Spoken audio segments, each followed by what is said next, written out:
ولكن لا نتحدث عن ازدواجيتنا نحن أيضا. الذي انهزم في هذه المعركة القانون، اللي انهزم المنظمات الدولية اللي احنا نتشدق فيها، اللي انهزم الضمير الإنساني. على الأقل شخصيا أرى بأن العالم كامل أعيد رسمه من أجل التآمر على الفلسطينيين، وأن المؤسسات هذه زرعت في العالم لتحمي هذا الكيان. الازدواجية فينا أيضا بأن ندين الكيان الصهيوني، ولكن لا نستطيع أن نقوم بأي إجراء. الوطن العربي دولة لم تتخذ حتى الآن إجراء واحد.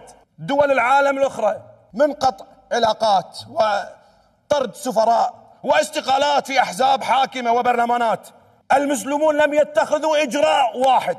الازدواجية تكون بأن الكويت تدين الكيان الصهيوني، ولكن لا تستطيع أن تقول كلمة إذا صار الموضوع يتعلق في علاقاتها. عيل ليش قاعد تدينون كل العالم وتطلبون من كل العالم في كل خطوة بأن